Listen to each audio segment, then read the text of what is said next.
मेरे प्रिय बहनों और भाइयों, भांजे और भांजियों, एक बार फिर कोरोना मध्य प्रदेश में पैर पसार रहा है। लगातार एक्टिव केस बढ़ते जा रहे हैं। विशेषकर इंदौर, भोपाल,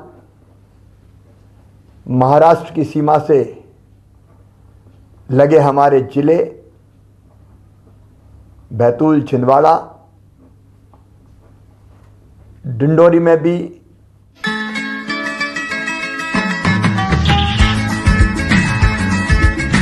जिसका हमें था इंतजार, जिसके लिए सब थे बेकरार, वैक्सीन वो आ गई सबको लगनी है और सबको लगवाना है। कोई छूटे ना, कोई भी रह जाना है।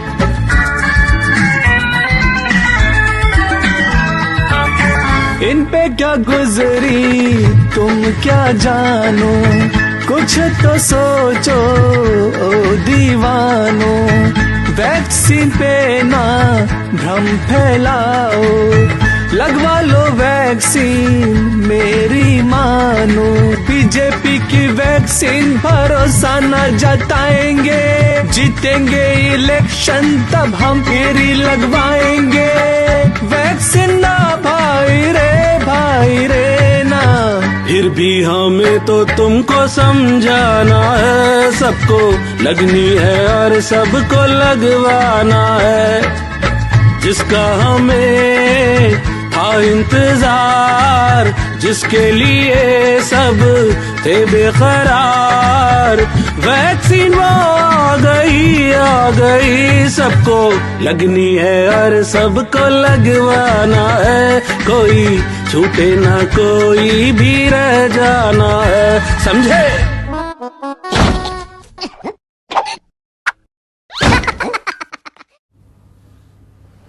पॉजिटिव केसेस की संख्या बढ़ी है।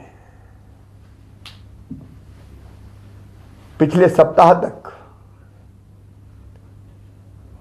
पॉजिटिव केस की संख्या घट के काफी कम हो गई थी। अब लगातार इसमें वृद्धि हो रही है। आज जब मैं आपसे बात कर रहा हूं 378 पॉजिटिव केस कल की तारीख में आए हैं। मेरी आपसे प्रार्थना है, कोरोना संक्रमण बढ़कर विकराल रूप धारण करे, इसके पहले ही उसको फैलने से रोकना होगा। हम असावधान रहे तो एक बड़े संकट को निमंत्रण देंगे। आप जानते हैं मेरे बहनों और भाइयों, अगर परिस्थितियां बिगड़ती है तो लॉकडाउन जैसे सख्त कदम उठाने पड़ते हैं और लॉकडाउन से हमारी अर्थव्यवस्था चौपट हो जाती है। गरीब की रोजी रोटी चलना मुश्किल हो जाती है। हम नहीं चाहते कि लॉकडाउन की नौबत आए और इसलिए आपसे विनम्र प्रार्थना कर रहा हूं, सावधानी में ही सुरक्षा है। कृपया करके मास्क का उपयोग कीजिए।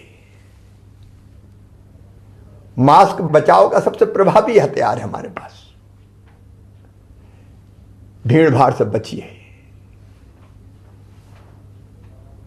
अलग अलग क्राइसिस मैनेजमेंट ग्रुप ने जिलों के अपने यहां कुछ गाइडलाइन तय की है, विधि निषेध बनाए। कृपया करके उनका पालन कीजिए। हमने प्रभावित जिलों में जहां क्राइसिस मैनेजमेंट ग्रुप ने यह फैसला किया है कि बड़े मेलों का आयोजन नहीं होगा,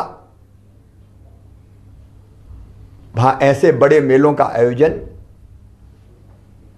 निरस्त किया है।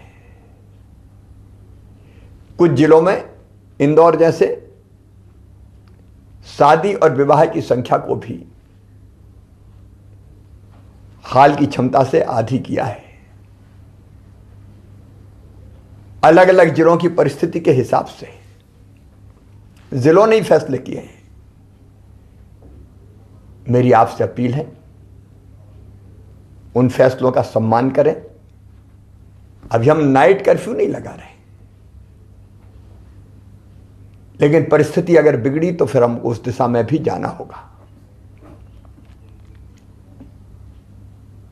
मेरी सरकार की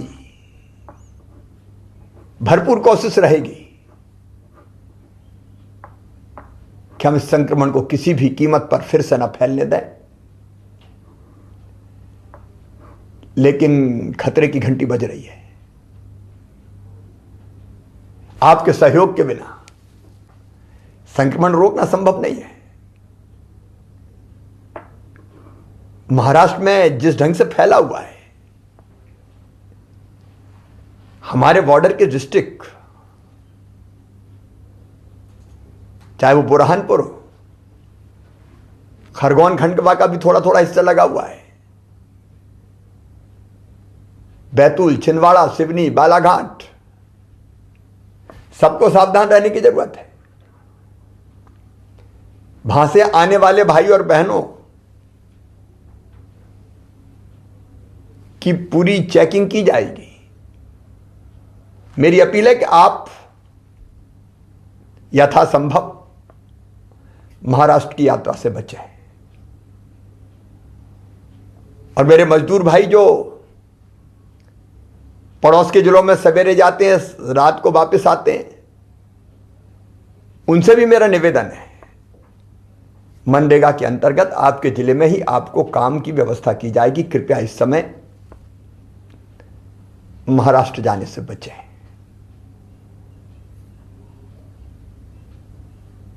मैं फिर एक बार कोरोना के संक्रमण को रोकने के लिए आपसे सहयोग की अपील करता हूं। आपके सहयोग से पहले भी हमने कोरोना को विकराल रूप धरने से रोका है, घनघोर संकट में नियंत्रित किया है, और आपके सहयोग से ही अब फिर हम कोरोना को यहीं रोक देंगे। फिर एक बार कह रहा हूं, खतरा टाला नहीं। अमेरिका में 5 लाख से ज्यादा लोगों की मौत हो गई है। ये तो भारत के यशस्वी प्रधानमंत्री नरेंद्र मोदी जी के नेतृत्व का चमत्कार है कि हम काफी हद तक रोक पाए। और अब तो 60 साल से ऊपर की उम्र के वरिष्ठ नागरिक बहनों और भाइयों को टीका लगने वाला है। 45 साल से ज्यादा उम्र के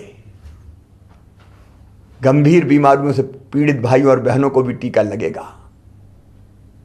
इसलिए थोड़ा धैर्य रखिए, सावधानी रखिए, और आपके जिले में कोरोना की बनाई गई हर गाइडलाइन का पालन कीजिए। आइए हम मिलकर संकल्प करें, फिर कोरोना को मारेंगे। कोरोना हारेगा, मध्य प्रदेश जीतेगा। जय हिंद, जय मध्य प्रदेश।